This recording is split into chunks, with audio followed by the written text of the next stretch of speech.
A new force of destruction is coming to Rainbow Six Siege in Operation Void Edge, and his name is Oryx. He's a defender, and in addition to crashing through soft walls and sturdy Frenchmen, he can also perform other feats of athletic prowess. Then there's the new attacker, Yana. Don't be alarmed if you shoot her and she disappears. That's just her hologram that looks, moves, and sounds exactly like her. Okay, maybe that's a little alarming.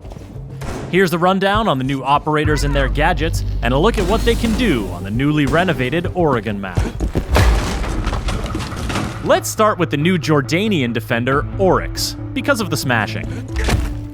This is powered by his Rima Dash ability, a quick sprint that lets him move faster than any other operator. With it, he can knock attackers to the ground, including Montaigne and other shield bearers. He can also smash through barricades and unreinforced walls. Keep in mind that while barricades are a breeze, he does take some damage when crashing through a wall, so don't get too smash happy without a friendly dock nearby unless you want to end up losing a 1v1 to wood paneling. Oryx's dash runs on charges.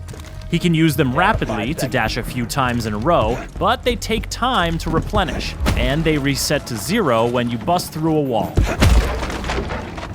Gridlock's track stingers and Nomad's air jabs can interrupt his dash, and it takes a moment for him to get his gun back up after dashing. Plus, Oryx's footsteps aren't exactly subtle when he dashes. His ability is more about speed and strength. And he's got one more trick up his complete lack of sleeves. Oryx can jump up and grab open hatches, then either peek at his surroundings and drop down, or pull himself up through the hatch to the floor above. He can't do it on roof hatches, and you'll have to break open the hatch first, so choosing his Spas 12 primary over his MP5, or his Bailiff sidearm over his USP-40 isn't a bad idea. But his climbing ability is independent of his Rima Dash charges, so you can use these two skills in tandem. This makes Oryx a dangerous new defender who will have attackers looking over their shoulders and wondering where he'll show up next. Operation Void Edge is also bringing the attackers their own deceptive new threat, even though it's something that can't hurt the defenders at all. This is the new Dutch operator, Yana, and this is her hologram.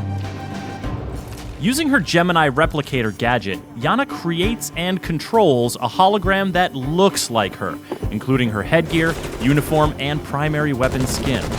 Moves like her, with the exception of rappelling or climbing ladders, and sounds like her. While it can't deal damage to enemies or physical objects, it can have serious effects on the defender's survivability. In addition to scouting traps, but not triggering them, Yana can make defenders think she is breathing down their necks, and bait them into throwing their C4, or dupe Smoke or Goyo into triggering their gadgets prematurely.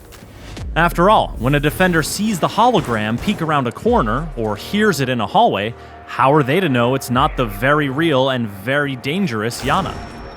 Convincing as it is, the hologram is fragile. One bullet will destroy it, as will electricity or mute jammers. Maestro's evil eyes can zap it as well, and they can detect it's a hologram by the telltale lack of warm body glow. Shooting Yana's hologram does not result in a location ping, as with Alibi's Prisma holograms, and it can't ping locations, scan enemies, or see Vigil when he's using his cloaking device. Plus, Yana can't move while her hologram is active, so defenders are temporarily safe from her ARX-200 or G36C primary weapon or her MK1 9mm sidearm. But she doesn't just have one hologram. The cooldown period is longer if it's destroyed than if she deactivates it, but her hologram will always recharge. Whether she's using it to run solo misdirection plays or conspiring with teammates in a coordinated push, Yana's deceptions can have deadly consequences. There used to be an exterior door here, on the dining hall bomb site on the Oregon map, but it's been removed as part of some key renovations to rework the map. The nearby small office tower has been expanded on both levels, giving defenders more room to work with when keeping attackers at bay. The basement area has also grown, with the dorm stairs now extending down one level and connecting through a new freezer section to the old basement. Operators looking to traverse the attic connector above the meeting hall will have more options, including a redesigned floor plan near the master bedroom and a new exterior second-floor window, but the ladder to the first floor has been removed. You'll also find a new hallway connecting the big tower directly to the kitchen, allowing you to bypass the meeting room entirely. Operation Void Edge is also bringing some impactful gameplay updates that you'll want to know about. Changes to barricade damage will make breaking boards more consistent and less obstructive. Attacker drones will now spawn on the same side of the building as the attacker's first spawn location choice, and the player hub will be revamped for improved navigation. These updates, as well as the Oregon map rework, will be free for all players when Operation Void Edge launches.